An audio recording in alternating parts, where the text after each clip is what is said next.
So, Kev, Start the pod. Start the pod. Start the I'm pod. starting it. I said so, Kev. That means it started.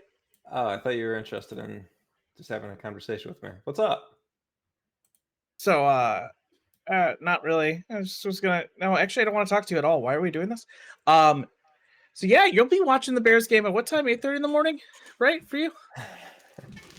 Yeah. I'll roll out of bed hungover at 8:30 in the morning and Oh, that have sounds a miserable painful. time watching. I'll be watching it at Surely 6:30 the same p.m. must be true. Let me set you up. Oh no! I set myself up. I was just going for it. Cause gotta move quick.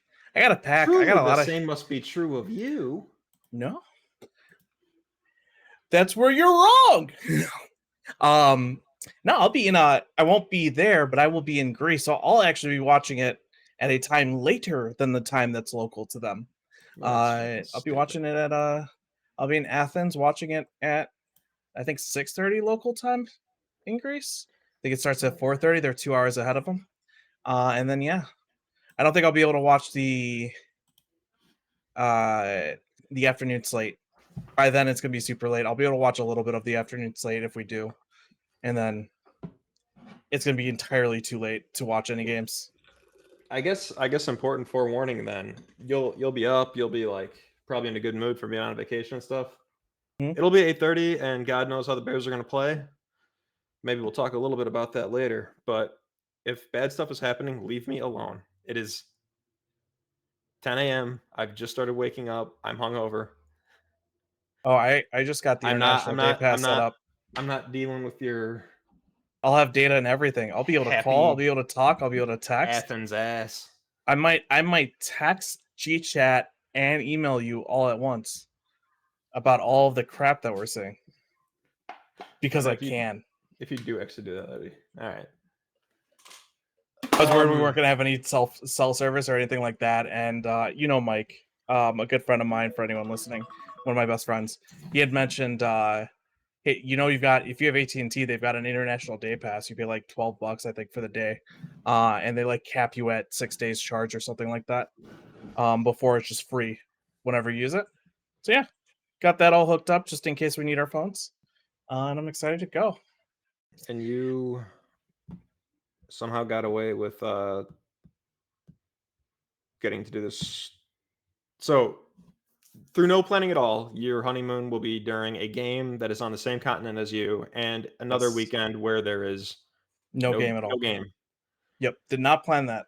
In fact, That kind of wish we did because we would have just gone to London for a little bit, but would have been way too true. many stops. Oh Yeah, man, so excited. watch it at a London pub. That would be sick. That would have been sweet. I'm jealous of Then you all the people gotta that are traveling over there. I think CHGO. Obviously, you wouldn't know of this because you don't pay attention to it at all. CHGO had set up a um, basically like a deal through some like travel agency, fan travel agency or something like that for sports to go over there and travel and meet with them, et cetera, and watch the game. So a whole bunch of fans, I think, are traveling over there through that. Kind of cool. Yeah, that's nice. If it were not already a part of a pre-existing vacation, not in a million years would I have any interest in doing that. But very cool for you since you were already going to be on the continent anyway. Not doing that specific package, No, I obviously. understand. Very cool. If you had planned that ahead of time, knowing that you were already going to Europe, Oh yeah. that would have been acceptable in my book. Anyway, let's move on. Let's talk about a little bit about the last game. No, Uh, we're mad, and I wanted everyone to know that I'm in a bad mood. I'm going to be angry, which is oh, silly because we have nice stuff to talk about. But let me tell you something. I went to Target just now to get beer. I and stopped really quick. I thought it wouldn't be fun if there was like a fun kind of autumn shirt that I could wear during the pod. mm, And Target has a bunch of stupid graphic tees. I found like a crew neck sweatshirt, and it has a cute little ghost on it, just a little white domed ghost with ruffled bottom and big black eyes. Probably racist if you don't know what a ghost is because it looks like a KKK guy, but cute. It's a cute little guy. Would have been an immediate purchase. But there's words on the sweatshirt, and that is one of many reasons that I'm mad. And the words say, I'm too old for this sheet. Target's marketing department or their creative people got together and decided that that was funny enough to put on a shirt. Hmm. What does that mean? What are they talking about? It's a ghost. It's got a sheet over it. It's too old for it. A ghost doesn't have a sheet But over it. A guy in a ghost sheet, costume has a sheet over it. Shit. That I get. That's extra corny. Oh, I'm so mad because it would have been a nice shirt. I would have shown up instead of the stupid little Henley Jansen. I would have been wearing a funny little ghost guy, but instead it had corny nonsense words on it, and I'm mad, and I'm thinking of threatening some people. what you don't get is it's not a ghost on the shirt. It's a person. But Well, that's the lore of the shirt that I found out. It was a ghost, but according to the words, the lore is this is a person. This is not a ghost. yes. So I like that we got lore. I'm wearing a shirt of That's a got lore to guy it. wearing a ghost costume. Yes. And Get the fuck the out of shirt's here, got lore. Target. I'm going Lore's to Walmart cool. from now on. All right, let's talk about the game. I don't know if there's really much. I don't have much to talk about. I mean, we stomped. Yeah, isn't it so nice that? Well, I don't know. Maybe it says something really bad about us. Is we don't have a lot to say because everything went so nice. Yeah, I mean, I don't know. Like, I'd love to sit here and make us feel better about how great everything was, and just pump ourselves up as Bears fans, rah rah. But really, I mean, if there's not much to add to it, I don't see the point in really diving deep into it. Yeah, let's. It's a fantastic game. It was fun to watch. I mean, here I got a point. I got a quick point. Man, is it nice to watch a game like that? When was the last time you remember us having a game like that? That's it. That's my point. So, because opponent aside, the first half of the Broncos game last year was yes, similar to that, but all hope was already lost. So even when Denver came back and won, I was like, yep. Second half of that game was absolutely awful. But when full game, before that, full game, the closest one would have been Tampa or Detroit in 2018, where Trubisky was lighting it up due to some excellent scheming by Matt Nagy. I feel like there might have been a couple of Detroit games like that, right? Maybe Washington last year when DJ Moore was basically it was just DJ Moore running it. Washington was fine, but like you could tell JF wasn't really doing that much. He had a few nice throws, but it was like we were still at the mode where we were like, still obviously hoping for Justin to show something, and it was like a few nice throws, but then also like DJ just like big man Emmanuel Forbes twice, once on a comeback or a hitch that was thrown late by Fields, and DJ just got to it. So it was like, yeah, that was great. But also near the end of the game, it also got kind of scary because Washington was kind of coming back a little bit until I think DJ once again put it away. So no, that was nowhere near as fun. I think the answer is at some point in 2018 was. Yeah, it was probably the Broncos game that Trubisky had. And the reason I bring this up is to say this. A lot of people want to talk about how easy the opponent. We're playing the Panthers. We have played shit teams throughout the last, what has it been, since 2018, 6 years? We have played bad teams through 6 years. We have beat bad teams in the last 6 years. We have not thoroughly dominated bad teams like that in the last. Last year, the Panthers were worse because they had Bryce Young at quarterback, and we won 16-13. Yep, that was with wow, why am I blanking on our backup quarterback's name? Holy cow! I'm not helping you. I told you I'm going to help you with these, but I'm. Wow, you're just going to let me sit here and drown? Anyway, Justin Fields wasn't starting. How about that? How about I'll just take his that? His nickname is Teabag. Yeah, I know. Tyson Bagent. Thank you. I'm just bad with names right now. It's been a long week. I'm so excited for this script. Tyson Bagent was playing during it. So just that's all I want to say. I get it. You only get to play the opponents that you're scheduled for, right? And the beautiful part is, as we'll get into, we've got a couple really bad opponents coming up. So thankfully, we can continue to build on this. Yeah, at least defensively, we're not playing any good defenses anytime soon. Now, I will say this. I think it is a valid point, though, to say that the opponent did suck. They're really, really, really bad, and they lost their second best defender, who isn't even that good of a defender, Jadeveon Clowney, in the first half. Honestly, it's every it's a valid time, point. every time they threw it in JC Horn's vicinity, JC Horn made a play. All they had to do was not throw at JC Horn, and they were golden. It was. I can't speak to that, but I will say it is a valid point. I agree it's a valid point. However, we have not seen something like that in so long that while it's a valid point to sit there and say let's back off and breathe a little bit and like take a step back, it is invalid to sit there and just completely disqualify it at the same time. Yeah, it was That's great. why I bring it There's up. not a lot to say. I think Caleb had two bad throws. All quarterbacks have two bad throws over the course of a game. I would say, unless Yep. it's some crazy ass game. He also missed Rome on corner post, I believe, on a shot play. Should have seen him on the shot play. Sure, it's not. That's He didn't pitch a perfect game, but in his fifth game, honestly, just you don't expect it. Just that he was able to feel the ball. I think I've talked about this. From my perspective, I just need to see it. I think he just needs to feel it, and he's felt it. He saw a ball leave his hand, travel a far distance, and be caught by another guy. That feels like a big deal to me. I agree completely. So, it was a glorified scrimmage. It's almost the equivalent of scheduling FCS East in my college football dynasty, but it's still nice. It's that bad. Come on, at least make it the difference between scheduling like a G5, not an FCS East. It was Georgia Southern. There we go. Thank you. Before we move on to the next game, is there anything else you want to talk about with this game? A super quick review for our review preview show. I'm trying to think if there's any bad. I have a few good.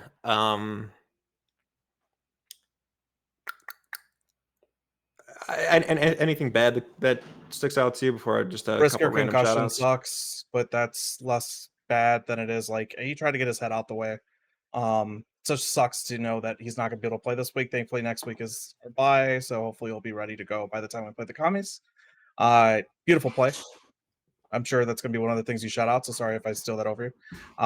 The other thing that I would mention is nothing. Yeah, no, I've got honestly, it's hard because there's nothing I can add that adds anything in addition to whatever anybody else would have listened to by now. Yeah. So I think the offensive stuff is all pretty obvious. The first drive had, I'm struggling to remember,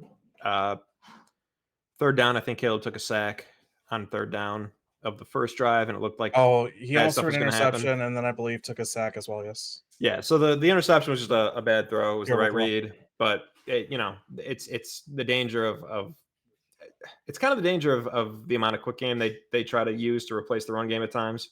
Is if the ball is 6 inches off target, you're playing in a pretty confined space.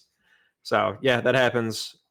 First throw of the game being way off target seemed to bode poorly, but ended up being great. Otherwise, I got one thing I want to add to that. I do love the fact that we talked about on the last podcast how sometimes I could get a little emotional during the games. I try not to watch the games with emotion, but I want to be a little bit more of a fan this year. So I've allowed myself to give in, and I totally went in for the bait because I know how annoyed you get sometimes when I get upset. And right after the first drive, I send you, "This team sucks. I hate this team." Mind you, I'm on Twitter just seeing everybody else have that actual sentiment on Twitter, and I don't know if they were joking or not. Whereas I'm doing it to you just laughing like, "Oh man, this is the perfect chance to overreact to something and just get you." And you're just like, the moment I said it, you're like, "Really? Right now? Do we have to do this? Really?" Yeah. It was great. No, I have a good sense of humor. I love jokes. I had to. But I will say that sentiment that I gave you, there were a lot of people on Twitter that I'm pretty sure had that sentiment and were not joking about it. And I just want to say that sentiment. I was thinking that sentiment. I was thinking that same sentiment at the time, but I don't want to. It's one drive. It's one drive. That's all I'm going to say. It's one drive. I don't think it's okay to have that sentiment after only one drive. It actually is, as long as you don't tell it to anybody. Okay, so then tweeting it is an issue. If I tweet it from my account where I never interact with people genuinely, rarely have a general interaction with people. If I tweet it from my account, God, this team sucks. Yeah, I'm fine. I can do that. You start bothering other people with it, then there's some problems in my mind. Yeah. Football's a volatile sport, so we just need to calm down sometimes when things don't work out the right way you expect it to for a short brief bit. So my Fun? positive shout outs, I think other content creators, whatever the hell we call them, have already given Bill Murray his flowers. I don't really feel the need to do that. I don't think he's going to be anything, but hey, he came in and did a great job against the worst defense in the league, but didn't, barely missed a beat offensively when he had to come in for Tev. That was nice. Can I add something to this? Sorry, because a lot of people are giving him his flowers, but they're also there are some people overreacting to giving him his flowers. Guys, this is where I go. I just said Yeah, it, man. I don't think we need to add much. No, hold on. This is a Carolina Panthers defensive line that has struggled mightily to create a pass rush against anyone. They have not. They're worse in the league, I believe, in pass rush. So let's breathe a little bit. I'm giving him. It's awesome. I love it. No declarations, please. Yeah, good to know that he can come in and, I would say, excel against the worst competition in the league. Maybe they probably found something. I mean, if Jatira Carter came in, it would have gone way worse. Maybe. Right? I think so. I would say definitely not maybe. Like, Jatira Carter's had his chances in those same situations and has been a disaster. So I'll say this. Good job, Bill Murray. Yeah, I agree. I just back off. We didn't find a starter. We don't know if we found a starter, at least. That's what I will say. Probably not. And then just defensively, I would say my favorite moment of the game was the Kelvin Byard interception. He has been low-key, all-pro caliber all season. There's a reason you haven't noticed him. That, generally a good thing with safeties. Like a ref or an ump, you don't really want to notice your safeties that often. But you occasionally want to notice him making a badass play. And him flipping his hips and beating the deep route to the spot. It was like a slot fade or something like that. Beating it to the spot and making the way he positioned his body over the shoulder catch. To be able to make that catch and to be able to make sure that the wide receiver couldn't play defender on that catch. The way that a receiver, you teach a receiver to stack vertically. He stacked vertically as safety. That was great. It was so nice. Big amazing. Shout out to Byard, and then obviously Brisker as well. So the safety play was just outstanding. Deontay Johnson has been going off the last 2 weeks, and Jalen was across from him. I was tracking the entire time. Jalen, I wouldn't say followed him. Maybe the Panthers did us a favor, but Jalen shut his ass down. And also, I'm trying to think, because, again, the Panthers, against two bad defenses just now, or just prior, had put up big games. And they, aside from the annoying Chuba Hubbard big chunk play, which it happens, it seems like it's going to happen at least once every game. But aside from that, they did nothing. So I'm like, is this actually another feather in the Bears defense cap of just like they're that freaking good? Because the Panthers had been awesome the last 2 weeks offensively. Since Alden came in. I wouldn't say awesome the week before, but 2 weeks ago, definitely. And then the week before, they were at least competent. I don't blame me. They lost 31-28 against the Bengals. That was the week before. But it's a Bengals defense.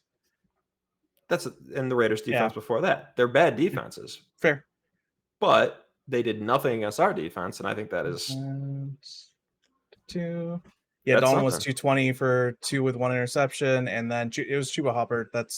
I was going to say it wasn't as dominant on the passing attack. It was more so the running game, I think, that went off against the Bengals, which is what you should do against the Bengals right now. They lack any teeth in the middle. Deontay ate again against the Bengals, and he did not eat against us. Nobody ate against us. Nope. Chuba, a little bit. Chuba got a nice little run. So, and if Andy Dalton just chose to play poorly against us because he has a soft spot in his heart for us, then thank you, QB1, right? Thank you, QB1. Anything else? Any other flowers you want to give? No, I think that's it. I think it's very. I just realized when they went up 36-10, I thought it was very funny that they went for 2 with like 3 minutes left in the game. It's like technically correct, but it's like you don't actually have to do that now. We should also shout out the coaching staff for allowing Caleb to, continue to throw the ball when the game was out of hand. Yeah. Get those extra reps, get those live reps. It's kind of nice to see. It's not something that we see from most coaching staffs. Not even necessarily out of hand, because up 20 is the Bears are good at blowing games up 20. So yeah, good just to continue to run offense. I mean, I was kind of stunned when they came out throwing, and Yep. I think the terrible announcer. Oh God, the announcing! I forgot the announcing. Oh my God, that was. Jonathan Vilma is one of the worst He's the worst, man. commentators. That was some of the. It's so bad. That was just a clinic and not understanding anything at all. Holy shit, that was I did so not pay bad. attention to any of it. I am so used to him being so bad. He's been terrible for years now. He said he doesn't want to the declare. moment he starts talking, I just zone him out. It's over. I don't pay attention. There was the analytics thing that he said early, and I'm not going to get into that one. But hold on. My favorite part though was moments. Is this what you're going to say? Please tell me this isn't what you're going to say. Moments later, when he brings up passer rating. Oh no, I was just going to skip this whole thing. So he goes over. He gets upset about using analytics, and I think they confuse analytics with statistics and what analytics is, and being an analyst, right? Analytics being you take the data and you analyze it, and then what does he go off and do? He takes passer rating and analyzes it. I'm like, you do realize that that's essentially analytics, right? Yeah. So he didn't get mad at analytics. But what he said was like he was actually agreeing with going for it on fourth down in that spot. The Panthers did. He was agreeing with it, but then he said like, yeah, and the analytics will say go for it, but analytics ignores situation and context a lot of the time. No, it doesn't. Never does. No, it doesn't. Absolutely, no, it doesn't. Never does. It's one of the main things. But also, stop saying analytics. You are talking about a win probability added model. That is not you could say analytics, but also to your thing. When you bring in passer rating and you start talking about passer rating, you are now performing analytics. Stop saying analytics. And I'd say we have been guilty of it in the past, but when a dumb guy says it, it pisses me off. Stop saying analytics. Analytics isn't what you're mad about. You're mad at a win expectancy model. Right. Analytics goes way past that. It is literally just the art of analyzing whatever you got to analyze. There's some numbers and you're looking at them. You're doing analytics. Yep. So the funny one for me though is later in the game, the Bears are absolutely killing the Panthers. Bryce Young has not come into the game yet, and they're both talking about how Vilma goes, the Bears haven't necessarily won the trade yet. And at first he's breaking down, Caleb looks good, DJ looks good, this and that. This was so stupid. He's not really speaking to the Panther side. So he goes, so I'm not ready to declare the Bears the winner of the trade.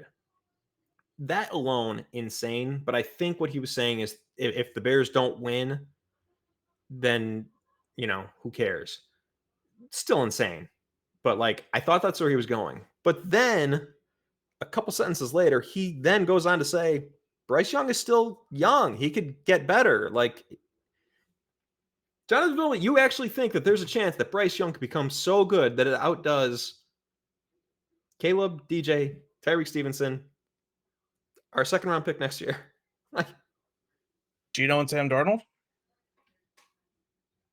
I'm joking. I would say that's the hope, except Bryce still would need to grow 4 inches for that to even be in the conversation. He's so bad. He made a couple nice little plays against the Bears, and then I was saying, somebody end this fool, and Austin Booker sacked him at the end of the game, and that was really nice. He was going up against our twos. I believe their ones were mostly in when he went in.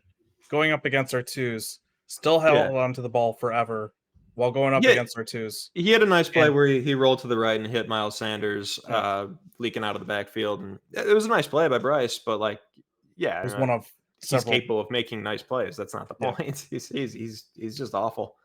Yeah, it did not look good when he finally came in. And Vilma,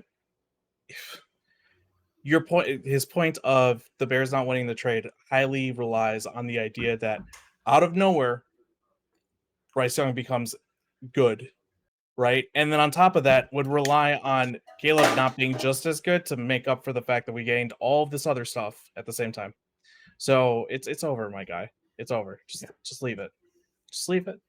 Because on top of it was a stupid point. Jonathan Vilma, though, I don't understand how he still has a job. Him having a job as a commentator just tells me go after your dreams. Just go after your dreams. If you're a child, if you're a kid and you're listening to this, if you're in high school, if you're in college and you want to become a commentator, go after it. If Vilma can be there, you can do it too. I know. I mean, I don't think I'd ever noticed how bad Vilma was. I mostly think his voice sounds eerily like Sam Richardson's, but yeah, the content of what he was saying, I was just like, damn man, I thought we were mostly done with these guys. I thought we'd kind of raise the bar a little bit. Like even Brady, who I say, you know what, Brady, rough start to be expected. The fact that it's Tom Brady is still entertaining. It's Tom Brady. It's not like, you know, Jonathan Vilma, like, yeah, good linebacker for a long time. This is Tom Brady. If he's being the most boring guy on earth, at least he's doing it while being Tom Brady. That's what I'll say to his defense. Vilma is so bad. Offers nothing. It's also so bad, but it's been 5 games, man. I miss Greg. He could become fine. I miss Greg. Greg is still there, dude. I know, but I miss Greg. Also, Greg's not that good. He's better than that. Greg saying a bunch of stuff that we already agree with does not make him a good announcer. It does, because you have to realize that the things he is saying are still very smart. And while we agree with it, there are a lot of people out there who do not understand it, and he does a good job of explaining. Why would I care about those people? Because we need to help people understand why the game is changing. There are a lot of people who don't get it. The game is changing. The game has changed quite a bit, significantly, whether you like it or not. The game is evolving. The game evolves constantly. And it has evolved quite dramatically over the past 6 years. I think Greg Olsen is a smart guy. You need to get people to understand why the game's evolving, and he's doing a good job doing that. I think Greg Olsen is a smart guy. He very obviously thinks about football in a way that is a progressive way, more than we would expect out of an ex-athlete. I'm not taking that away from him at all. I don't like hearing his voice. I don't care that he makes good points. They're already points that I know. I like guys who say things that I don't know already. That's the only thing you could add, or you could be unintentionally funny, or I don't think you're going to get that on a broadcast. I'm just letting you know that. It's rare to get that on a broadcast. I said after week 1, Chris Collinsworth said a thing that made me think about that game completely differently. And right, it's rare though. It is very rare. Collinsworth does it all the time, and people hate Collinsworth. There are reasons. There's a lot of stupid stuff, and I understand the reasons. Stuff all the time. That's the issue. Is the stupid stuff does outweigh the good at times. Anyway, beyond our commentators, let's move on. Anything else you want to touch on this game before I pivot us to something before we start the next game? I didn't realize you were going to pivot us something, so I was going a little slow. Go ahead, pivot away. Ryan, it's just a small thing. Ryan Poles had a press conference. First time he's talked in quite some time. Not a lot of things that I would say are noteworthy. I mean, they asked some questions about Waldron. A lot of what he said, I think you could expect him to say about Waldron, coming down to how he's adjusted, et cetera, et cetera, et cetera. He made one comment about Caleb that kind of perked my ears. I was a little thrown off. And it was regarding Caleb's pocket management, specifically his drops, saying that Caleb they're creating a deeper pocket for him. And he's learning more so. So earlier in the season, he brought up an instance of him drifting left, and he's learning more so when to step up, etc. That's all stuff I understand. But the deeper pocket comment, I was a little thrown off by. Is Caleb taking shallow drops? Do you feel like Caleb's taking shallow drops? Because I don't. If he's taking shallow drops, I understand needing to take deeper drops. If he's taking normal drops, deeper drops are typically something that this is where I was thrown off. And obviously, Poles knows ball way better than I do. So I'm assuming the deeper the drops, the deeper the pass, likely. I think is what you're. Well, it gives the edge rushers. Yeah, it gives the edge rushers a better angle, typically, because you don't have to bend around somebody. You can just take a straight path if they're deeper back. Yeah. I'll be honest. I don't know what you're talking about. Are you saying that he's taking too deep of drops, or he needs to be taking deeper drops? I don't know if I fully understand the comment. Oh, but I don't think we can really talk about it much. Well, hold on. So this is where I haven't noticed anything weird about his drops in the shit ton of quick game stuff. That's why I wanted to bring it up. A quick 3-step drop, and he fires it. I feel like that's been fine. Have you noticed anything with his? Have you noticed shallow drops at all in any of the other games? in any of I the guess other. I'm wondering because footwork could go into some of the misfires on deep balls. I'm wondering if maybe he is not getting enough depth on his deep ball drops, and that might be screwing up the operation a little bit. I don't know. I didn't hear what Paul said. That'd He be just my said deeper guess. pockets, and I assume that also requires Caleb to take a deeper drop. So it was a comment towards Caleb. And so this is where I get a So little he needs confused. to I want to take bring a it up. deeper drop. Yes, I want to bring it up because I want to bring it up as something we need to pay attention to. And I think it was an important comment because if he's saying that Caleb isn't getting enough depth, yeah, that's an issue. Hopefully he's fixing that, and maybe he is, right? And we should pay attention to that. I mostly want to call it out because I want us to pay attention to it. I don't think there's much we can add when I'm springing it on you as surprise right now. And If also, he's saying when that you Caleb should don't take it, seem entirely sure what he was saying. that's why part of the reason why I was asking you if you've noticed something, because I didn't, and I heard that comment, and I just want to bring it up because I don't know. I mean, I've noticed some. We've both noticed some weird footworky stuff going on, but it's Yeah. kind of hard to pinpoint exactly what it is, especially when you don't know what the play call is. Like that's another thing, is every play call calls for an X number Certain play calls drop. call for certain types of drops as well as types of footwork. So Like that's another thing. footwork rhythm. We wouldn't know exactly. Like we wouldn't necessarily know even if we were paying attention to it. So like, yeah, I think my educated guess, based on entirely what you've told me, is that a lot of these missed deep connections, he's not taking a deep enough drop. He's speeding himself up a little too much and trying to get the ball out a little too quick. When the shot play calls for it, he should get depth and survey the entire field. I think that makes sense. It's not just survey the entire field. I do remember a couple times where he goes to make his throw and he does not have enough room in front of him to either climb up or to complete his follow through. So that was a huge problem. That was a huge problem in the first game. Yeah. I wonder if that was just something we didn't notice. I wonder if he was not getting depth. So just for anyone listening that don't know, so I talked about like if you go too deep, that's an issue. You should be around 8 yards. 7 to 8 yards deep is where your pocket should start and end, typically. Any further than that, once you get to like 10 yards deep, you're talking about exposing your tackles and their blocks because the edge rushers have a better pass rush lane to you. Anything more shallow and you don't have a pocket to step up into, you're not giving your front interior line enough room to work with. To be clear, this doesn't really involve the quick game stuff. You don't need to be taking a 6 yard drop on a. But yeah, yeah, that's interesting, and I would look out for it. But I will say again, my guess based on what you told me is that we're referring to some of the longer developing plays, and Caleb is not getting enough depth, and that makes total sense if that's what he's saying, and it's something to look out for. I also just don't know if we'll have any way of determining whether or not that was the case. We'd have to go back to film. We'd have to go back to film. I think we'd have to know the play call, honestly. Well, I mean, depends. If he's only getting about 6 yards of depth on like a 3-step drop back. True. It could be obvious sometimes. So, and by 3-step, like let's say he's out of the gun, he takes a 5-step, which is a 3-step out of the gun, right? I'm gonna do something that I hate to do right now. JT O'Sullivan does talk about drops sometimes, but he'll say, I don't know if this was supposed to be a 5-step drop or a 7-step drop. So like even he won't know. So I don't have much faith in us knowing, but like, yeah, it's discernible. And JT is able to give a guess that maybe he didn't get it. So yeah, I don't know. Maybe somebody at JT and see if he can find some plays where that's the case, where the drop's not deep enough. Now, I will say that that's not like an issue that has resolved itself over time. So I want to try to pay attention to see if some of those some of the depth issues come up as I'm watching it, probably on the broadcast, which I probably won't notice as well. I've only noticed it a couple times with other quarterbacks.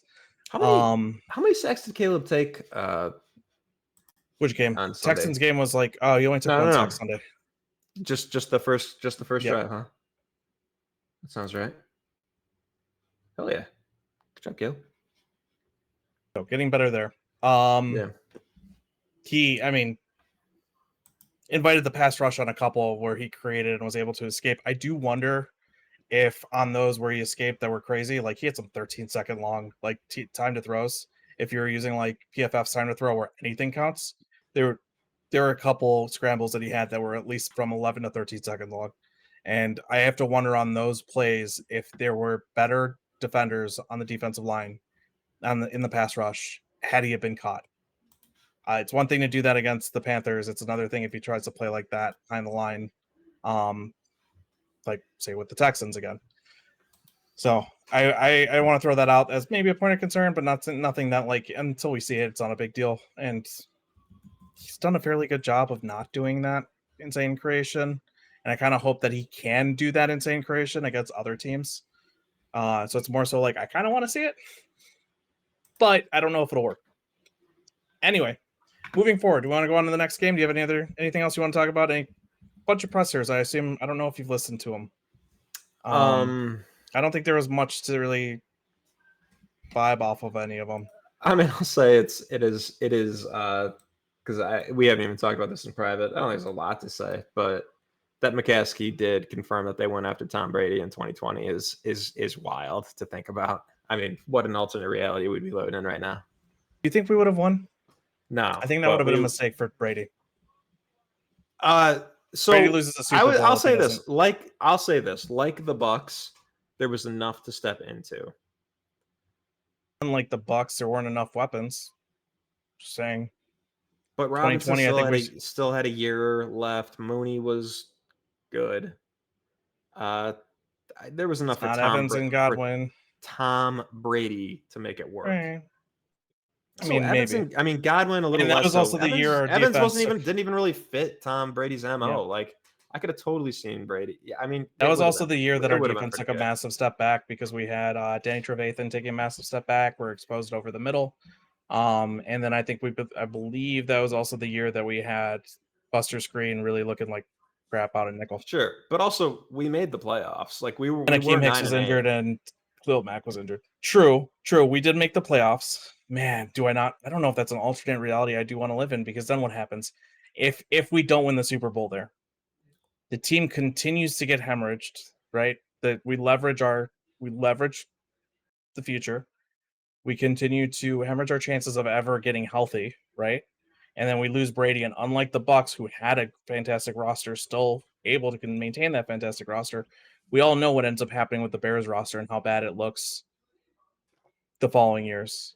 Like, you can't tell me that the 2022 roster would be anything, like, just because right after Brady steps off, the 2022 roster would have been able to keep up with what the Bucks are doing. Man, if we want to go with this thought exercise, though, I think there's probably a way that you could spin it pretty easily. Like if you want to go step by step, like, so we don't trade a fourth for Nick Foles. We don't draft Justin Fields. So when we bottomed out in 2020, that's fair. 2022, it would have happened anyway. We would have just done it without Fields. We might have had other talent. Maybe still would have gotten the first pick, but would have, instead of Fields, probably had like Christian Darrisaw or something like that. Probably would have been fine. I don't know. It's interesting. There's a lot of layers to it. I don't think it would have been like tragic. That's fair. That's fair. But also, it's a rippling effect. I don't really like Tom Brady, so like it would have been weird to be rooting for him. But that's the other thing. I mean, it's definitely interesting. I don't know. That would have been something. It is. I definitely would have liked, a device to see the alternate reality, to see how that would have gone. Yeah. I mean, it's Tom Brady. He probably would have won. It's Tom Brady. He had no business winning the Bucs Super Bowl that he did win. I'm going to pretend like we don't, just so that I feel better about the fact that it didn't happen. Don't make me thinking that. I don't want to know that we had a Super Bowl just sitting there that we missed out. I got to point this out. I'm going to continue to pretend like we didn't. So Nagy had a lot to say in roster construction, and Pace went along with it. Like Jimmy Graham, for example, was like a Nagy thing. I don't think Pace would have like necessarily cared so much about rushing to sign Jimmy Graham. But sure, there was a connection. But I'm saying a lot of it was like Nagy, like I got to have my U tight end. Yeah. Tom Brady would have been in charge of roster construction. Probably would have gone better. And we would have had a better chance of free agency, I think, with a lot of people, to be fair. Right. He did attract a lot of veteran talent, including Gronk. We might have had Gronk. We could have had Gronk. I would have bought a Gronk jersey. We would have had Gronk. Yeah. We, for better or worse, we probably would have had Antonio Brown. God. That went really good in 2020. #CTESPN. 2020. Yeah. Yep. I mean, I'm glad. I mean, that guy's had to block that guy. If you haven't watched AB's second interview with the Pivot, please do. It's a fantastic watch. Drama. Is the Pivot the Ryan Clark one? Yep. We'll see. Fantastic. Not, fantastic podcast. Recommend to anybody. I'm not giving Antonio Brown the time of day. Sure. Let's move on to this game. Yeah, do we want to start about I got some concerns I'll lead off with right off the bat. Shoot. I would say that this is possibly the biggest home field advantage in football. Oh yeah. Except hold on. You did see that their flight is delayed. I don't know when the Jags actually fly. I don't know if they have flown out yet. I think they might have just been able to take off maybe last night or today. If I were running a team, I would absolutely insist that my team get over to the UK on Monday. Perfect. Great job by Flus. I'm glad they did that. Yep. The Jags have their whole nonsense. Their body clock should be behind. Yes. That said, they are flying out later than expected Friday because of Hurricane Milton. The team confirmed on Sunday. So they should be arriving. Milton, let's go. Oh God, don't cheer that thing up. Tragic. Poor people. Tragic. But also get the hell out of the state. Come on, man. Yeah, if you're expecting that, if you're an NFL team, you should have been able to get out of there ahead of time and make sure everybody was in like a hotel, and you would have flown out of like North Carolina or something. I don't know if it hasn't been affected. Go up, get out of there. But they will be alive. Obviously, some people who have lost their life, it's very sad, and they probably couldn't afford or didn't have the means to get out of the state. I feel horribly for them and their families and blah, blah, blah, blah. The Jaguars could have gotten the hell out.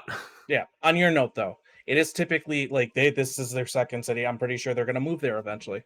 So this is a place that they're used to. In fact, so funny enough, they get to play there 2 weeks in a row.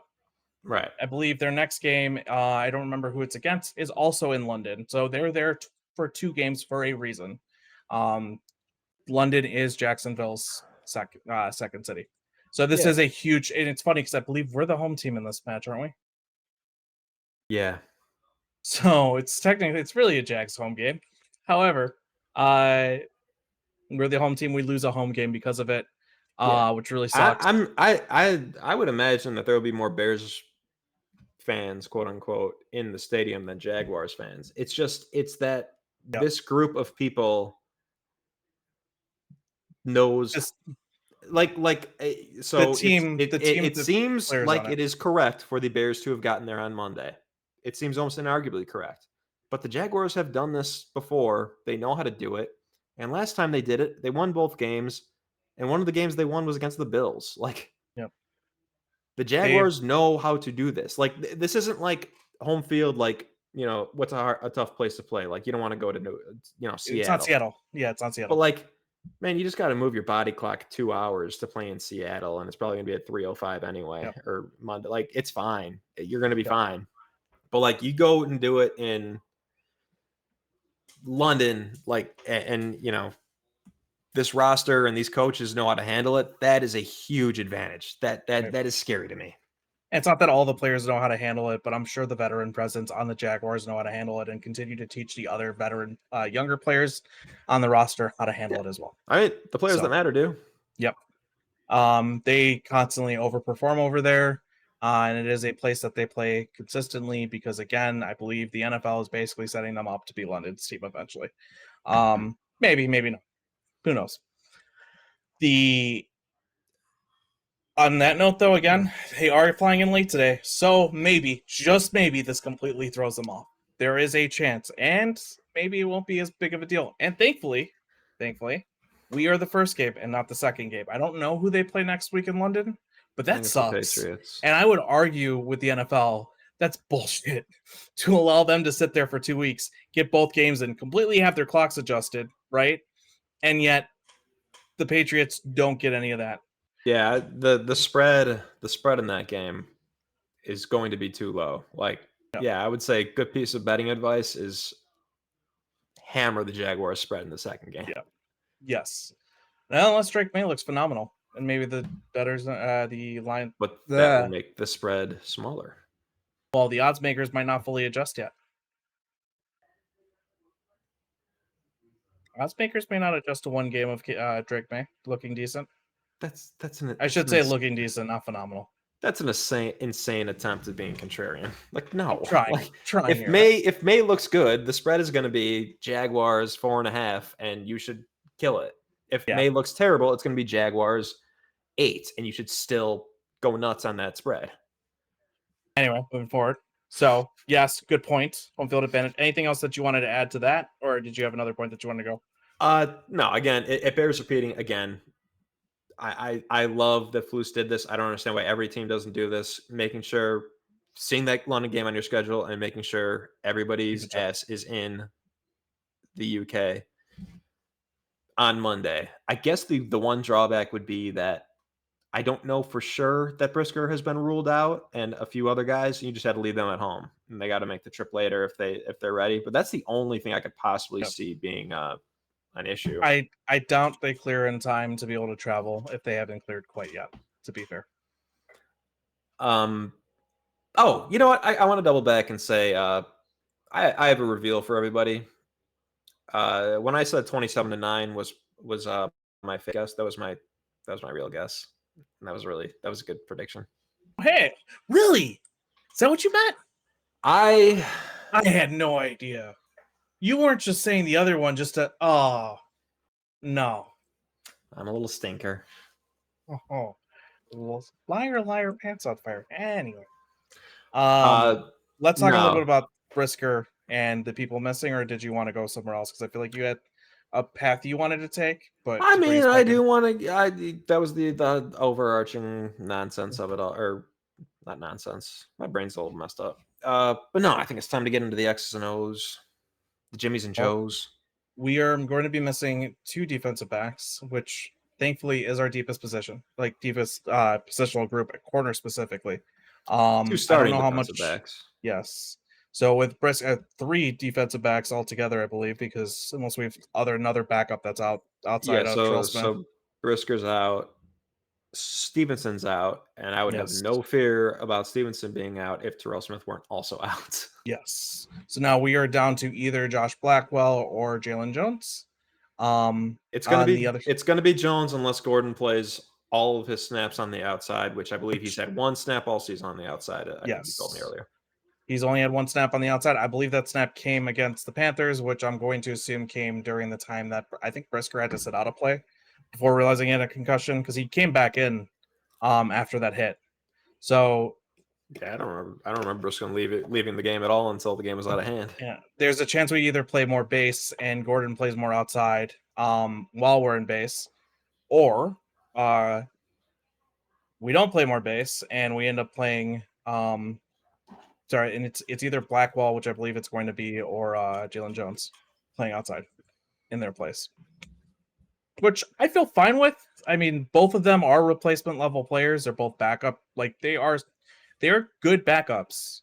So the thing is, like, going back to your point, is I feel like Terrell Smith could work his way as a starter on a lot of teams, whereas these guys probably couldn't. So I would feel significantly more comfortable if Terrell Smith was still on. Yeah. So Jalen, I feel fine about. He, again, the only bad thing I could say about him as a pro so far, because he has gotten decent number of snaps, and the only real bad thing I could say about him is that he should not be allowed to cover Justin Jefferson, and that's not really that bad of a thing to say. Yeah, I think you could say that about a lot of people. We absolutely cannot say with any degree of confidence whether or not Elijah Hicks is good. Yeah, I will say this: Elijah Hicks, really, really impressive preseason. I would say straight up bad. Did not impress the coaching staff one bit his first 2 years. So perfectly reasonable for a player like him who was drafted kind of off athleticism to have taken a 3rd-year leap, but he is a massive, massive question mark, and I don't think we could say with any degree of confidence what he's going to do. I do think though that if he has issues and they see it and it's exposed, I highly doubt the leash is that long before they pull him and throw in Jonathan Owens. So, and And Simone Biles saves us. Owens is also not a very good player, but at least I do know what he is, and Yes. you could win a football game with him The at floor strong is safety. higher. The floor is higher from what we've seen. I would You say. know, I'd go as far to say as I'm a little excited to see what Elijah Hicks could do I agree. after that preseason. I agree. He's been in the system for 3 years. I think he could. If I had to guess, I'd say he's going to be fine. And I would argue that if the coaching staff believes in Elijah Hicks over Owens, they've seen it in practice. We haven't, so there's a chance that what they're saying is good enough. And it's a good enough tell for us to have faith in them after signing Jonathan Owens in free agency and still saying, you know what? Let's say Elijah Hicks, I believe, is a 7th-round pick, if I'm not Yeah. mistaken. Let's take the 7th-round pick, which again, a 7th-round pick is not going to get any favors. Let's take the 7th-round pick instead and let him play a little bit. So I think the fact that that's occurring, I think, is enough for us to sit back and say, you know, let's have some faith and let's see it happen. Defaulting to faith is I would say almost always the wrong thing in all walks of life, honestly. But I would say yes, the coaching staff. It's kind of a deep statement if you think about it. Yeah, But gonna ignore that one for a bit. But yeah, it is true. The coaching staff clearly thinks that Hicks is the 3rd best safety on the team, and yeah, I'll buy it. Who's a smart guy? But you know, underneath those London lights, on a old grassy, they're in Tottenham. What's the name of the stadium? No, I have no idea. I assume they'll be with Who are you old. asking? I assume they'll be what? Oh wait, no. There's Wembley Stadium. There's Old Trafford. Is it Old Trafford? Did I just get it? You're supposed to know. Google this shit. Tottenham. I'm not your chat GPT. What? You don't know anything about anything? Sometimes you just know a thing. I don't know these things. These aren't things I would know. You've heard of Wembley Stadium, right? I've heard of Wembley, yeah, of course, but Okay, not the others. It's just called Tottenham Hotspur Stadium. Tottenham. That's a cool name. I like that. Tottenham. Is this even all right? Okay, this implies that you don't even know where we're playing. I have no clue. I mean, honestly, do you think I pay attention to this shit? I got to make sure that stadiums. I'm correct about this. I believe they're playing at Tottenham Hotspur Stadium. Stadiums? I care about stadiums? Talk about more of the Bears. I don't know. Talk about something else while I look this up. So yeah, we do have issues in the secondary because of the depletion due to injuries. Now the beauty of it is we just need to get through this Jags game. I believe through the bye week, both those guys should do well. It sounds like Tyreek Stevenson heard it in practice, planting. I don't remember what the drill was. Yeah. I think a bunch of people have probably mentioned what the drill name is, so I don't think I need to for anyone listening. But it sounds like you heard it during practice. I'm sure it's not a major injury. I highly doubt it is. It doesn't sound like it is. So they'll have 2 full weeks to recover before our next game. Hopefully they'll be back. But I think we will need them significantly more against the Commies than we are going to need them today. So let's talk a little bit about this Jaguars offense and how Trevor Lawrence is playing. I think we're already. I think you didn't see his last game. I know. Trevor is. I know. Back. Maybe. I'm throwing this out there. We have what? 4 games of evidence that he's played like absolute poo-poo? And no, I would say we have 2 to 2.5 games of evidence out of 5. We have 1 game in which he's played well, but not. There are some issues in that game as well.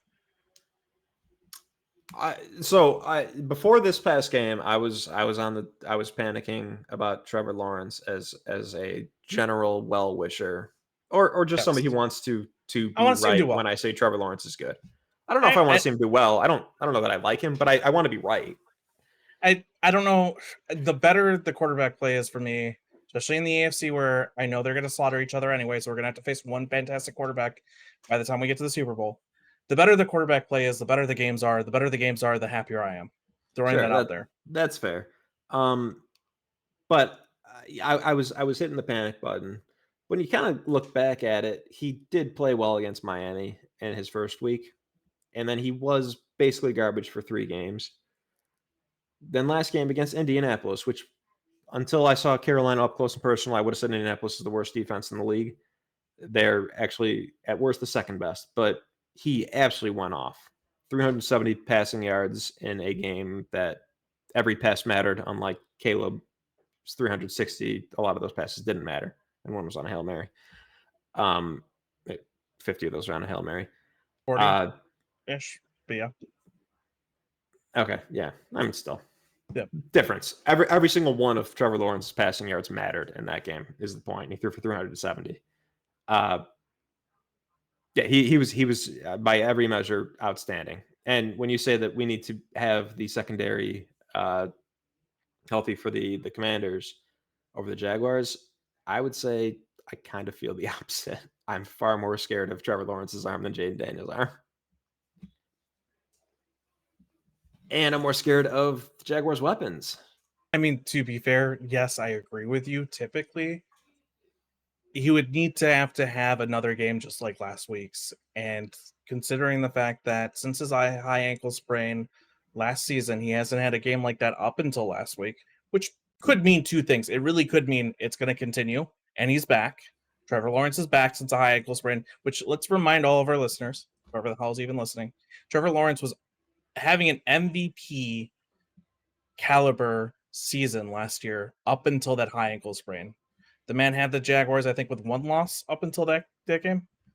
And he was one of the MVP front runners. All of a sudden has a high ankle sprain. Really difficult to pass with. I don't know if anyone's experienced it. It's very hard to put any weights on your leg that has a high ankle sprain. Now imagine trying to plant and throw and have any platform at all and move around in a pocket and be mobile in any way. If you've experienced a high ankle sprain, you understand what I'm saying. I had a couple in high school. They were terrible. I've never had one. I don't know that I would expect it to last 9 months. 4 weeks. I mean, yeah, I don't know what happened in the beginning of the season, right? It should not have lasted through the beginning of the season. I wonder how much of that is trust issues, right? With his leg, more so than actual pain. It should not last that long. But the end of the last season, it would have lasted throughout most of the rest of the season. I think his issue, Trevor Lawrence's issue, is that he sometimes attacks the field in a weird way. Where, the criticisms I had of Caleb's game against the Rams, Trevor's the exact opposite, and in a way that it's the same. It's hard to differentiate it because I like this about Stafford, but I don't like it about Trevor as much. Is Trevor is looking downfield a little too damn much, and he's not as quick to get, to his dump off, his hot as quickly. But man, when he is making the deep throws, when his accuracy is there, when the holes are even a little bit there, when he's not a touch late, magical. which is an issue he has as well.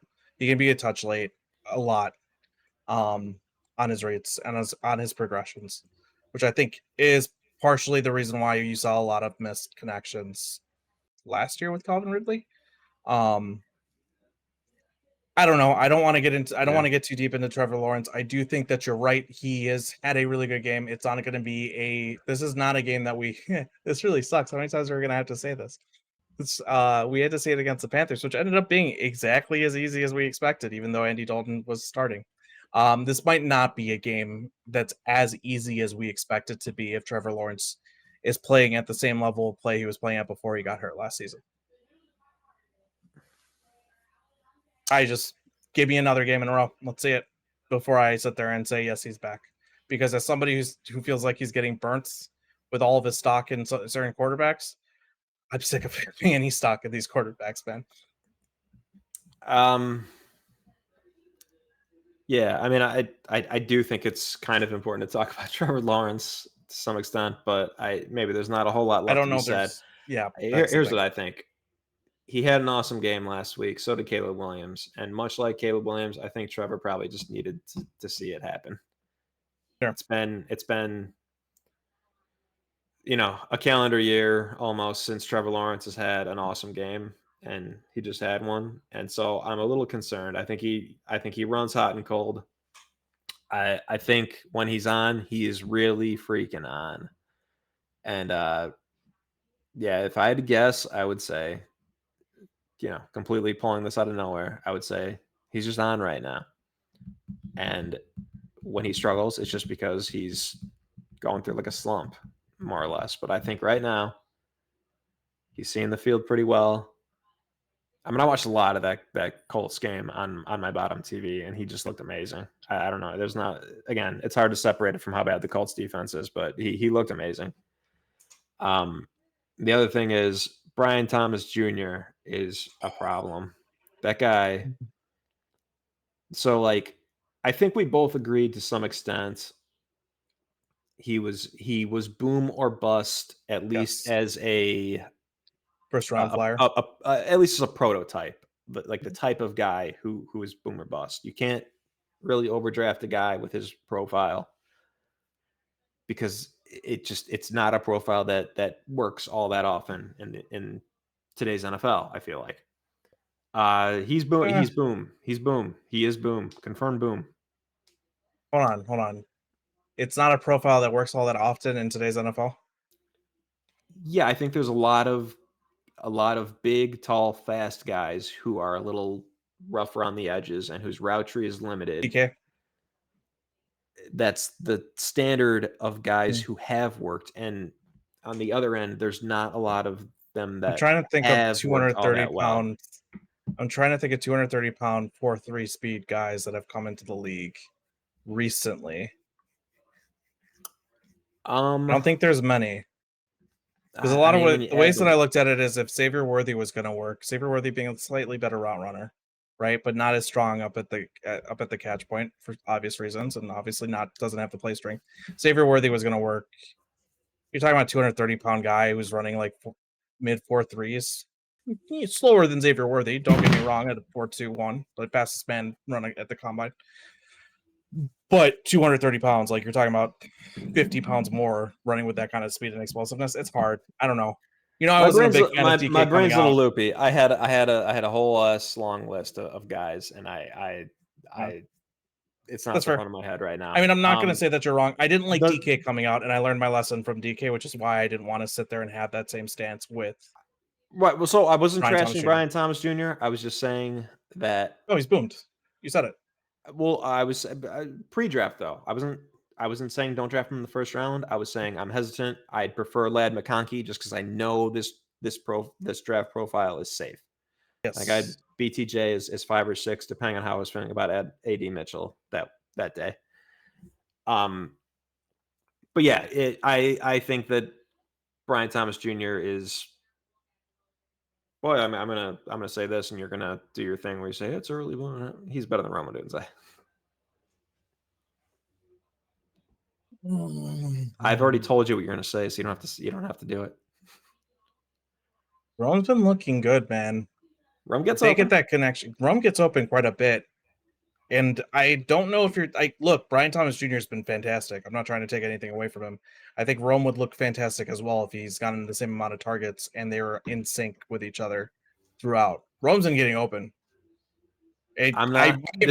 My early season This isn't prediction. I necessarily a understand that. knock. This is not necessarily a knock on Odunze. He's been fantastic. I get BTJ has been is fantastic. awesome. But I do want to start off with this. My early season prediction that Rome is not going to look like one of the top guys. Based off of numbers, but will be a top guy based off of the film nerds. I think is coming true. We'll see what happens. Fair. What's the name of that website? By the way, that it's like a spider web chart where you could compare guys to guys. Mock draftable. I want to look at this really quick while we're talking. Going on though, so they've got BTJ. BTJ is something I would worry about. I would kind of hope that we're either shifting our coverage towards him, or Jalen Johnson is shadowing him. I don't know how often we're having Jalen shadow. So this is what scares me. Jalen's not going to shadow anyone, and even if he's going to shadow someone, the last type of guy you want Jalen shadowing. I mean, he could shadow whoever. He's a great corner, but if you had to pick the type of guy who can give Jalen trouble, it is a massive-bodied, fast receiver. I think that still requires help. And I don't like that some of the help would have been Jaquan Brisker, and he's not playing. And also, if the Jaguars are smart, they can get him matched up against Jalen Jones, and I don't want that either. They I can get a think this matchup wherever is they a want to if they're problem. smart. I believe this is going to be a problem. We will find out.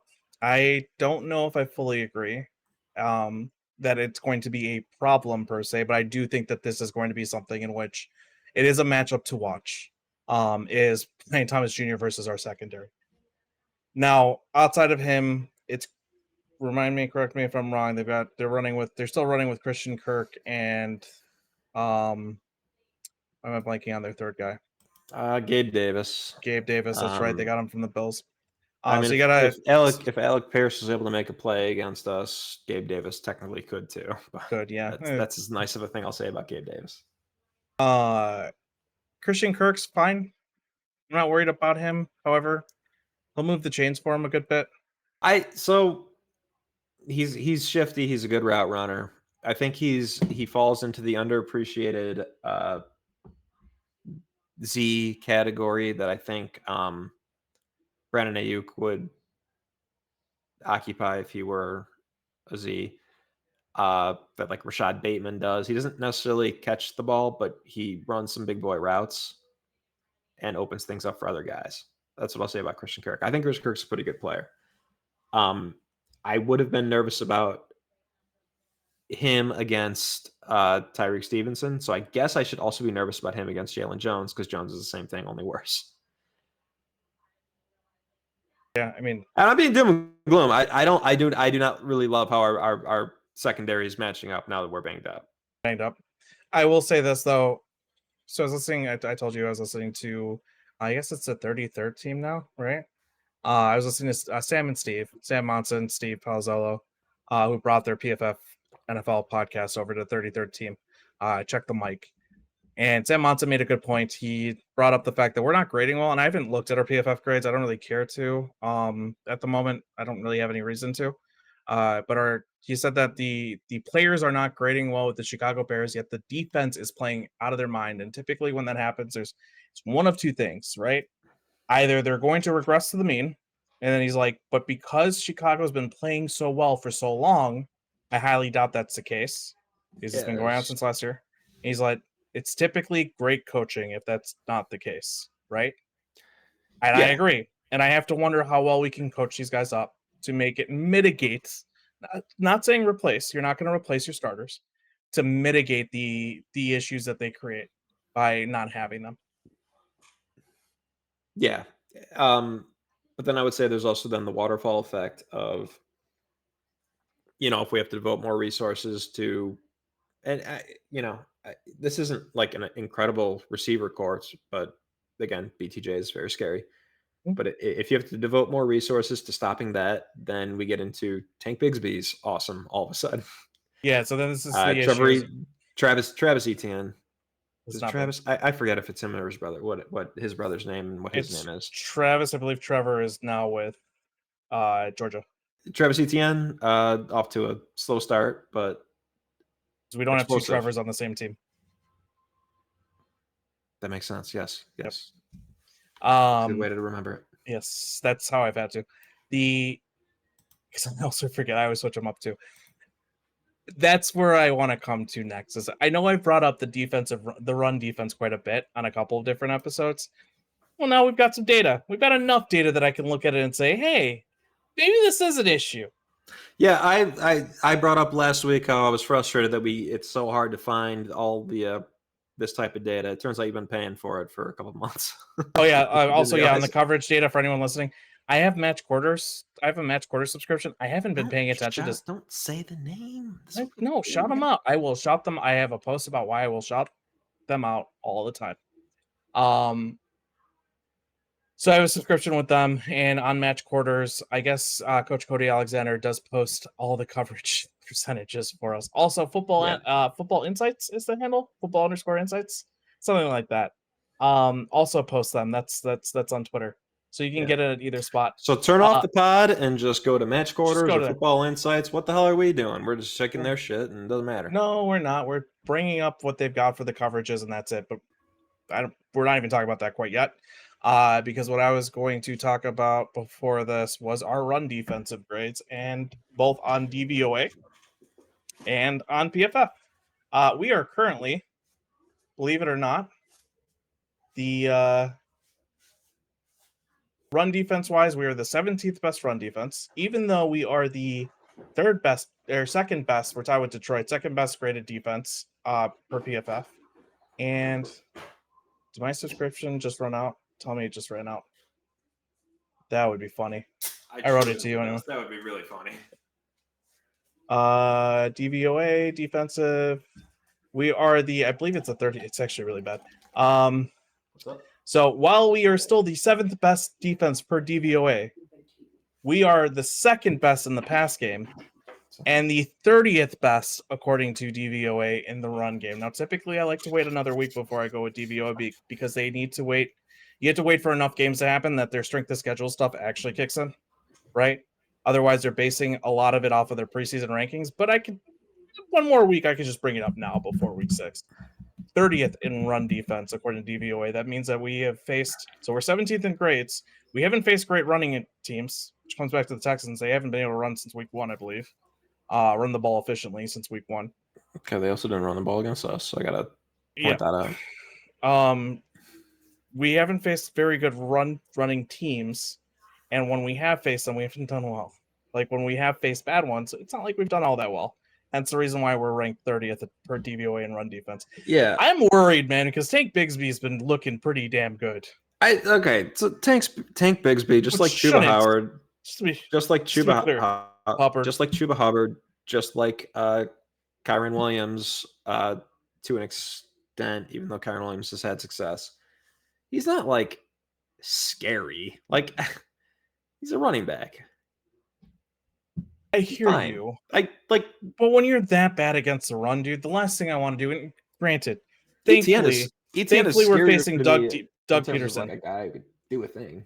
Yeah, but thankfully we're facing Doug Peterson. If we're gonna face Matt LaFleur, that's where it scares me, right? Where it's like, yeah, if all I gotta do is run the damn ball and run it creatively and just make you look stupid on the ground, they'll do it for 200-something yards. Done it already. Against, the Colts. Yeah, Doug will get cute. Doug will thankfully get cute. They'll throw the ball a little bit. I'm not super concerned, but it is concerning that they're finding their footing as a run team, or with a running attack. And then on top of that, if Trevor Lawrence is figuring it out as a passer, maybe this isn't as easy as it's supposed to be. Yeah, I'm going to say this. I projected some optimism about stopping Stroud and the Texans, and I think I was right. I think that this is going to be the toughest test that the Bears defense has faced so far. Matchup wise, it's just a little iffy to me. I think that I will disagree that I think Stroud was still the toughest test. However, because of injuries, it will be tougher. Not because the test is tougher, but because we're not as prepared. Does that make sense? I want to make that clear. I still think Stroud and the Texans pose a bigger threat than the Jaguars do, even with Trevor figuring it out. However, I do also realize that we're short 2 people. So I'm going to go back. I'm going to go back to my bad preseason priors that have already basically been proven incorrect, and I will go back to it and say I think I just disagree with that. I think if Trevor Lawrence is playing well, the Jaguars' offense is better than the Houston Texans' offense. That is my. We've disagreed there quite a bit. I would say scorching, specifically about the Texans.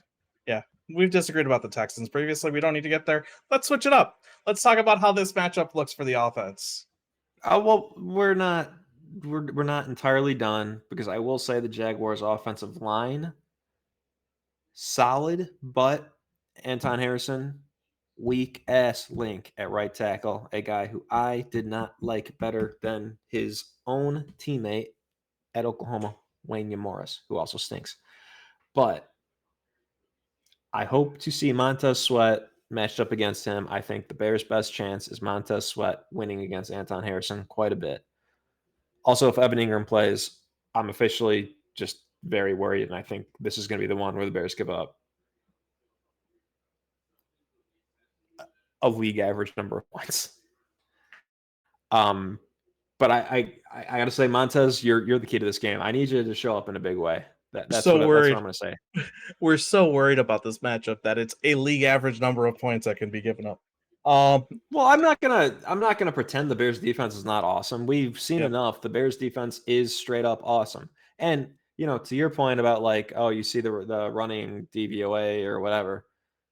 Who cares? We're still ranked up there because it doesn't matter. We're so good against the pass. It doesn't matter. You got to pass it at some point, and we're that good. But and game script might help us here once we flip over, and we'll talk about that a little bit.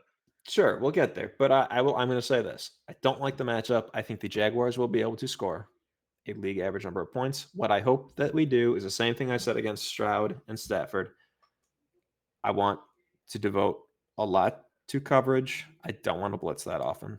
That's what I would say. Sure. I want to try to win with the front four, and I want Montez to destroy Anton Harrison. That is what I hope happens. And I think, without getting into too many specifics about what Anton Harrison is good at, which is not really anything, Montez has a huge advantage and easily can win quite a few reps here. We are 23rd in the league in blitz rate, I believe, from what I can understand.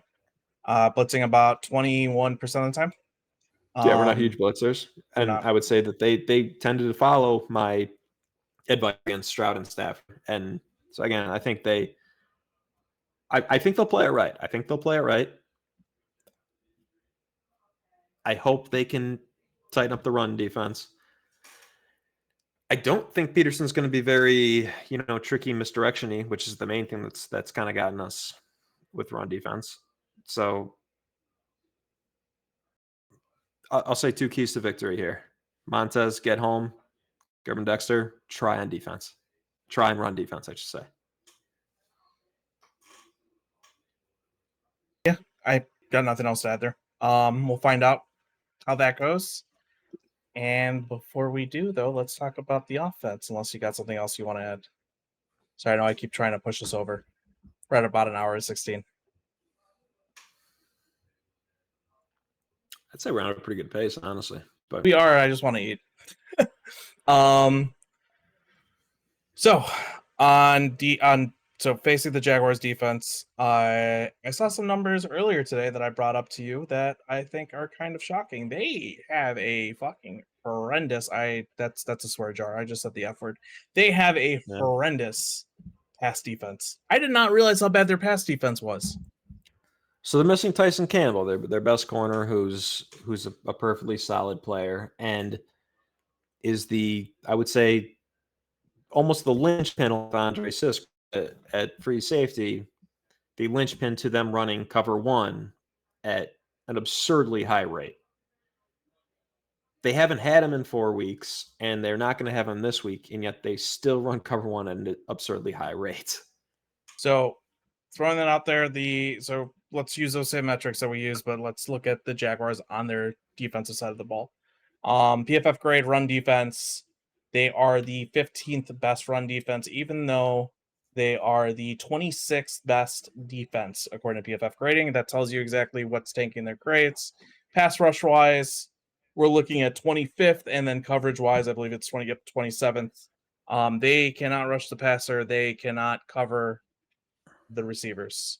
On that note, we're looking at DVOA really quickly before you come in. 32nd defense, pass defense, and DVOA wise, they are 11th in run defense. So 32nd in pass defense, 11th in run defense. DeAndre Swift. Well, I mean, obviously you should get your handoffs because we can't become one-dimensional, but this looks like a good Caleb. This looks like it's setting up for another good Caleb game.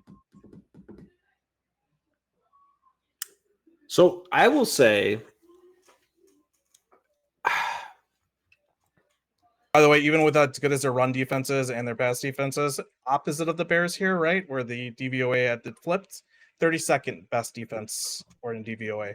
So that run defense does not matter all too much. So just have a good pass defense, and you'll have a good defense. Pass DVOA, good EPA, defensive good all the A's. I also say, I think, I mean, correct me if I'm wrong, but if you're playing a lot of cover one, you are far more equipped to stop the run than many other Yes. defenses that you may be Because with playing. cover one, you're typically going to throw a safety, and it depends on what shell you're showing, right? You might rotate out of it. I don't know how Depends on the often they're doing any shell. kind of. Depends if you're playing hole, if you're Yep. playing robber, a lot of different things there. But in Yep. general, a And if cover you're one team is rotating, probably really. devoting an extra resource a little closer to the box. Yes. Yeah, I think that's the typically trade-off. I don't think the safety Jaguars staying. have an inherently good run defense. Essentially, I think I've noticed this too with the Cowboys, and I'd like to see their rates. But like the Cowboys have gotten better against the run, it's because they're dedicating a guy to the box. They played a ton of cover one against the Giants, and Daniel Jones just could not make those deep throws. They were giving up anything deep essentially. So like to your point, yeah, typically when you're going to need to defend against the run and you're getting gashed there, you're devoting somebody. However, were they ever getting gashed? Why are they focused? Like, do you know what I mean? Like, maybe you should realize that you're getting gashed against the pass and you like adjust, right? You're 32nd against the pass. You're terrible. You froze on me. Oh, there you are, Kev. Yeah. You're terrible against the pass. Will we see them adjust and move away from that? Would be my Well, so question. the other thing that is worth mentioning is that the Jaguars, this one is not worth mentioning, but I'll point this out, is they also play two men at the second highest rate in the NFL, which is only 5% of the time. Yes. I But think they a also play cover majority. two. They also play cover two at, I believe, I'm looking down at my phone right now, the highest rate in the NFL. This all does not fit together. It feels like they're going down in distance pretty hard. So on that note, though, I can't say that for the sure. 2-man though has dipped quite a bit since week 2. I'm pretty sure that was a Dolphins a specific thing. We talked about this. It went from 10% down to Yeah, 5%. so after week 2, I know that they were showing 10% in two-man, Yep. and now they're down to 5%. So, So I think that was a let's very game ignore the specific two-man. thing. But cover 2, they play at the highest rate in the NFL as well. Third highest or second highest rate of cover 1. Second highest rate. It depends on Ignore me. which chart are you Second looking highest at. rate of cover 1. I'm on Football Insights right now, but regardless, it doesn't matter. The point still stands. The mix is cover 1, a man coverage mostly, actually entirely, and cover 2, a zone coverage. That's their mix. That's weird. That those don't naturally fit together in a See, this way doesn't that makes a lot of match sense. quarters numbers. Match quarters has them at 28% cover 1. So yes, up there in the league on cover 1, not the top. 11.7% cover 2, actually a little blue on that, so not at league average. And then 7.8% cover 6, 36.6% league average at cover 3. Basically they're about mix on everything except for cover 1 they're a little hot on. Are you sure? That's what through week 5 match quarters. All right, go ahead and keep talking about it. I'm gonna scroll back and make sure that you're not screwing this. Talk about stuff. This was October 9th. Yeah, this was most recent by match quarter. Oh, you know what? Nope, I'm stupid. I am messing that up. Pulling on back. Figured. Thank you for that. I figured. No, so there's two charts. I'm looking at the offensive chart. That's what they faced Yes. offensively. Yeah, Thank you. absolutely. Yeah, so We've talked about this. We've talked about this at length in chat. Cover yes, we 1 did. and cover 2. Two things that you would not think go together in a comprehensive overall defensive plan. They run at absurdly high rates. Yeah, and nothing 39% else and really 27%. close. You're right. We talked about it based off of the Football Insights post. I hadn't looked at match quarters and I was a little confused there. But That's my fault. his chart is very close because I mean there's only so much that Yeah. you're going to be able to. Yeah. You know. So we're looking at 39% cover 1, 27% cover 2. We saw a ton of cover 3 last week. Cover 1 is going to be, in my opinion, easier cover 3, right? I infer based on that Yep. is largely down in distance, that they are going cover 1 on early downs. They want to stop the run on early downs, and then they kind of default to cover 2, sometimes cover 3 on late downs. Yes. Does that square with you? I mean, neither of us know for sure. We're not watching the games and wondering what covers they're playing, but I'm not going to say either way. That mix is what would make the most sense to me. That it seems like a very I think this is what I told you when we first talked about their defense. It feels like a early 2000s defense, if that's the case, which is bad. which would explain why it's so bad against the pass. Should explain why they're it's a bad perfectly fine defense. against the run. Yeah, they For are sure. a bad defense. Yeah. So, Caleb, can we do it again, please? Please, can we do better? Can we do better? Can we come out of this game without a shot play that was missed? I'm asking for a lot week 6 from a rookie. Well, so I'm going to say, so obviously we know Caleb has it in him. We also know that he's traveling to London in his 6th NFL game, and that's kind of weird. And even aside from that, even if he was playing at home, he could still, there's still going to be bumps in the road. The Panthers game has been a high point so far. There's going to be some more bad. There's going to be some more good for sure.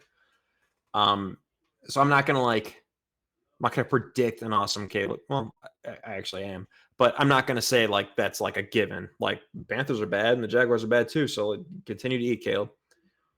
But I'm going to say this. I think DeAndre Swift once again is going to be a very important part of this game. I think this is one where the Jaguars do not blitz much, but they no. Damn it! I lost track of my thought because I don't have the page open. I think they're going to pass to DeAndre Swift a lot. I'm going to screen a lot of screens. Cover 2. Jags are towards the bottom The in obvious blitz rate. They blitz about 16% of the time. Towards the bottom in blitz rate, but mid in pressure rate, I believe. They do rush 3 a lot, 7%. Rushing 3, which is so they're dropping 8 a good bit. I believe they're doing an okay job of getting home with 4 without having to blitz.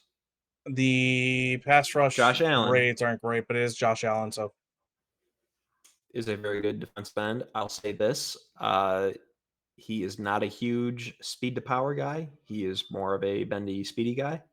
And I have more faith that Braxton can handle that than, Will Anderson or Jared Verse. Yeah. But he is just a straight up awesome pass rusher. It's hard for anybody to totally handle him. Real quick, down and distance doesn't even matter. They're like bottom of the league no matter what down and distance it is when it comes to blitz rate. Right. Just throwing that out there too. I have that chart up. I think versus the looks they're going to get, they are going to run the ball with DeAndre Swift quite a bit. And I think we're going to pass to DeAndre Swift quite a bit. I don't want them to do that. That's what I think is going to be the plan. So, DeAndre, I need you to keep playing like you've been playing the last 2 weeks. I want to throw out there too. They're below average pressure rate wise. Sack rate wise, they're not converting their pressures to sacks either. Just a heads up.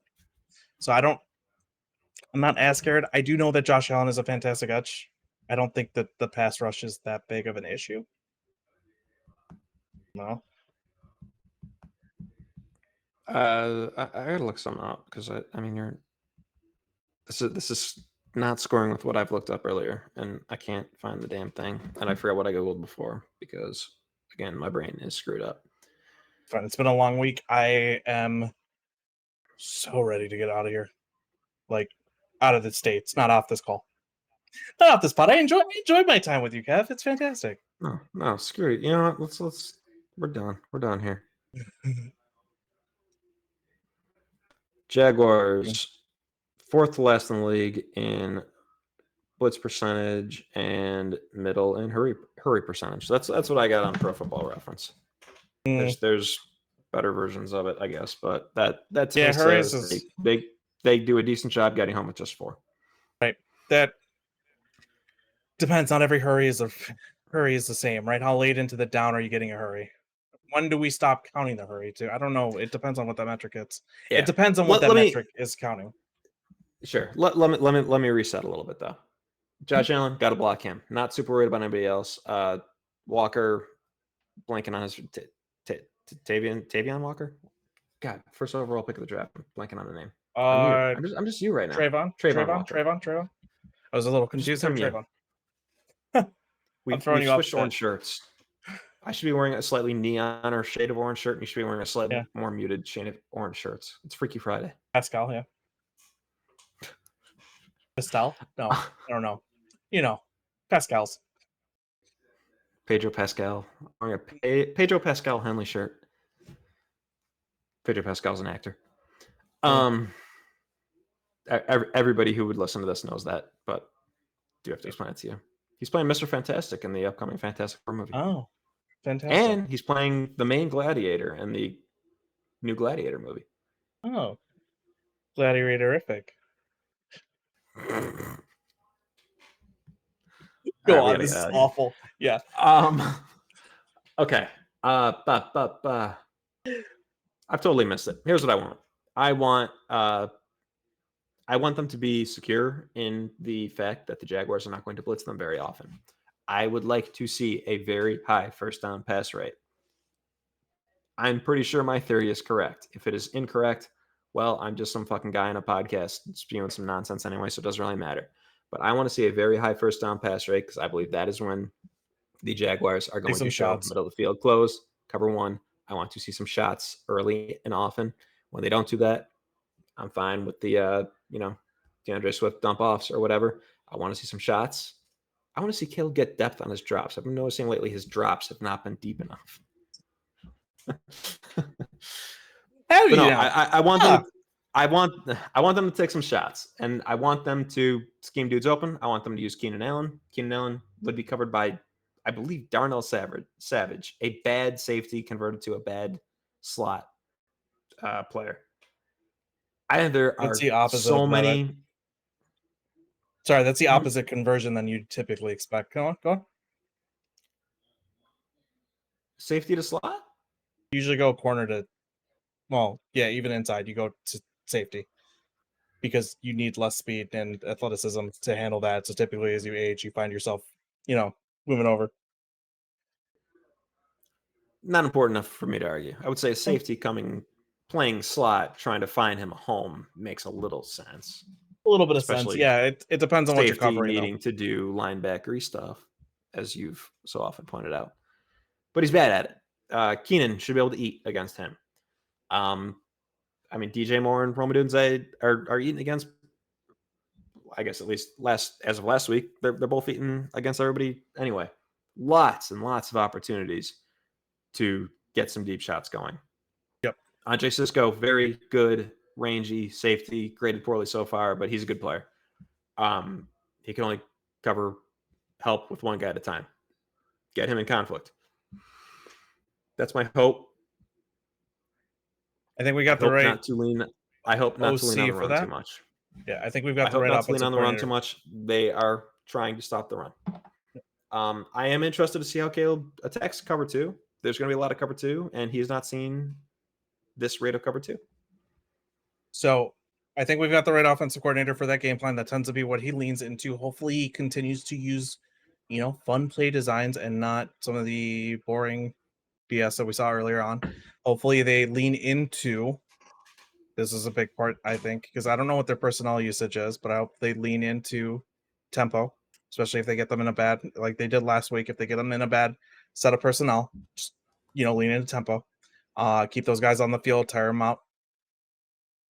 I feel like this is a game in which, while we started looking at the matchup and talking about Trevor Lawrence, I think we can outscore them. It just really comes down to Caleb not having a stereotypical rookie bad game. Yeah, and I think specific to Caleb, not missing the deep shots, not taking. Not rushing through Caleb, his progressions. It's kind of strange to have to rejigger what you thought Caleb's issues were going to be, but the issues have not really been, high sack taking. But so the Jaguars are going to be able to get to him a little bit and just manage that. It's not going to be that bad. They're not going to blitz you that much. So I think for me, it just comes down to just have the correct plan, Waldron. This is beatable. It's all there. I think we're able to see it on paper, and it's worked for a lot of other teams in practice. You should be able to figure this one out. The play calling should not be the problem. If Caleb is the problem, oh well. I don't have much to add. I want to say, outside of the fact that I think this is going to be one of those games in which we should see Caleb go off, and if he doesn't, I'm worried that we lose this. and it's going to be a tougher matchup than I think most people expect, considering the Jaguars are 1-4, right? Yeah, the Jaguars are not They're not a a 1-4 1 team. and 4 talent level team. They should have beaten Miami week 1, laid Yep. an egg against the Browns week 2, but they're better than the Browns. This is not a cakewalk. This is not an actual 1-4 team that we're playing, and their home field advantage, I believe, again, is stronger than their typical home field advantage. Thank This you, is a real Plain, game. for not getting there on time. Hopefully that jacks them up a good bit. Okay, But now you are kind of reveling a little too much in I'm hoping. Hurricane Milton. Well, no, not the hurricane. I'm just saying thank you, Plain. I'm not saying I feel bad for the people. That's all. Could you imagine being in Florida right now? Losing your shit like that? Absolutely not. I can't imagine being in Florida ever. Why the hell would I ever be? Yeah, Florida man. Predictions. Boy, Take the over. I've Take the over. landed in a weird What's the spot. over? I've landed in a weird spot. Over for sure. I'm gonna say. But you giving us an unofficial first? If I was feeling optimistic, line, no? Or are you about to jack this up? About to throw some bad juju at us? Give me 30-27. Jaguars. Oh. No, if I was feeling optimistic thing, or is it? That's it? That's okay. That's all you're gonna say? I think the viewers at home understand what I'm getting at. 30-27 will be the final score of this game, in my opinion. And in my opinion, the team that will have 30 is the Jaguars. Jaguars. I'm not gonna go that high. So the over/under's at 44. I'm feeling nuts, baby. Yeah, no, I don't think they can score a league London average against our fireworks. defense. They can score a league average against our defense, not 27. I think game script, to be clear, I think if the other team's scoring, the other team's also going to be scoring. That's where this is coming from. Yeah, my hope is that forces them into the pass, and that means that our run defense is fine, more so, and we don't even have to worry about them, going after that. And the guys are replacement level actually do a good job of being replacement level, and we'll be okay on the pass side. And we scheme things up for our secondary, and we keep them well coached. So if that's the case, I'm gonna go ahead and say, what's the spread? Wow, they only got us at a point. Bears 1.5. It's going down to 1. 27-23 Bears. Okay. You said I went high. You didn't go that much lower. I'm not. What did you give them? You gave them 27. 30-27. Yeah, I wanted to give them a little over 20. I don't want to get. I was thinking of 21. You More have than 25 one more feels total like a lot. touchdown taking place in this game. No, I don't. I have 2 touchdowns and 3 field goals. What is your no? What is your score? Your prediction again? 23. So 14, 17. What 20, is your prediction 23. for the entire? 27-23. Oh, Yes. I meant for the Jaguars being high. You said I went high. Yeah. In terms of the score. Mm-hmm. I meant Jaguars. Jaguars. Total touch. Okay, but you have one more total touchdown occurring in this game. One more or one less? My prediction was 30-27. Or you have one less. That's what I meant. Thank you. I was about to say you're throwing me off. But again, my prediction. I think we all know that my prediction is. I know what you're saying. I know what you're saying. But it's that the Jaguars will score one more touchdown than you think they will. That's not a huge difference. In my mind, it is. That could be a kickoff return touchdown. Maybe. Anyway, it's been Adam. That's been Kevin. Thank you for sliding into Virginia's DMs. Bye.